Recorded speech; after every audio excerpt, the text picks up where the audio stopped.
It looks like that will be against a new pitcher. 119 pitches for Montana DeRapo. Runner at second is his responsibility.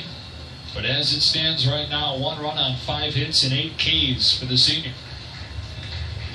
He left it all on the field. I mean, number of pitches out there. Monkey day down here. Allowed one early run to be responsible for Robinson on second. It's really impressive as a catcher. Early on, didn't have the fastball. Had to really rely upon the breaking ball. Gutsy effort. As a pitcher, what do you want to do? Leave the ball game with your team winning on the scoreboard.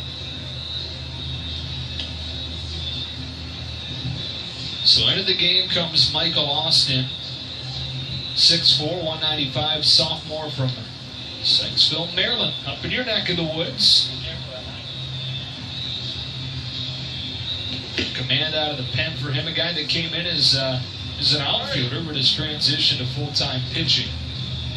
Made 1 start this season, 4 of his walks, 4 of those 9 walks total came in the start. Great command out of the pen. 13 appearances on the season. See the ERA there, 2.55.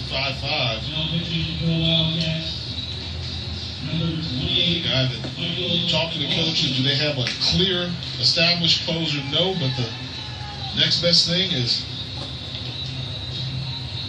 Michael Austin, who we're going to get a chance to take a look at. He's got 1 save on the season, and DeRapo leads the squad with 3 saves on the year. This game's important. His team split the first 2 yesterday. 3 of the teams right at the top. North Carolina Central right there tied with Florida A&M. If you're Bethune-Cookman and you lose this game, you're a game and a half back of Florida A&M moving forward. Your last head-to-head opportunity with it. You know, you like when we talk to the coaches before the game about the importance of this game, and you know, they let little things slide. You know, Coach Shoop said, well, we have to take it a pitcher at a time, a batter at a time, and 1 game at a time, not really focus on stuff we can't control. But he also said at the end, if we beat them, we're going to have a game and a half advantage over them. You know what he's thinking about. You've got to think about in the back of your mind, thinking about that, what it would mean for his program.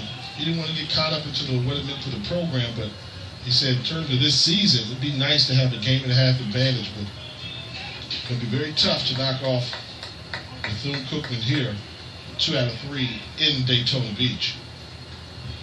Marlon Gibbs taking ball 1. First time this year, by the way, that DeRapo has been replaced in the middle of an inning. Wow.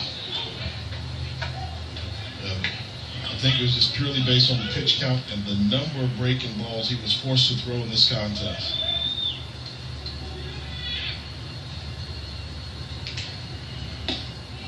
Strike 1 to Gibbs, who's 0 for 2. He's hit by a pitch in the 4th inning. That's an inning that FAMU, if they're unable to come back in this game, will look back on. They had the bases loaded with 1 out and couldn't score. I just go back to that. Runners on first and second, and they asked their number 4 hitter to bunt the first 2 pitches. Could be trouble. Shallow right. That'll fall in for a base hit. Robinson headed for the plate. Here's the throw, and it skips through the legs of Olszewski. So a 2-out RBI single from Marlon Gibbs, and it's a 4-2 game here in the 8th.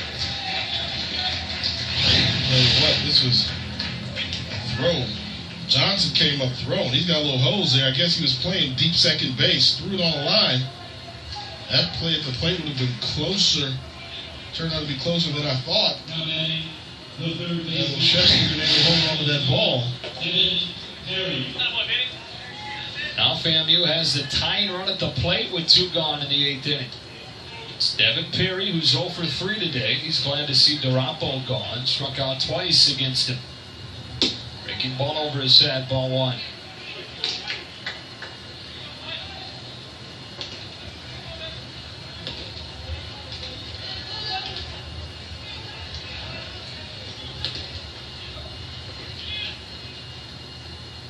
Fastball stroked up the middle for a base hit.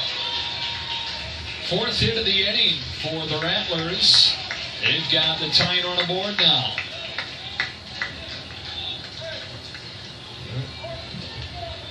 One of the things we heard from Bethune-Cookman, Coach Jason Beverland, Bullpen clearly not a strength of this team. The strength of the team was with the starting pitching. And now they may be relying on this bullpen to hold on to a lead. Riley O'Brien, a freshman, getting loose. As Kendall Weeks gets ready to bat, representing the go-ahead run. Gibbs at second. Perry at first, both with 2-out singles. Now, tough advantage. You've got a pitcher on the mound throwing heavy sliders versus a left-handed hitter. Kendall Weeks, who's been pretty much non-factor in this contest, with an opportunity to come up with a big hit in this game with a great situation. 1-1.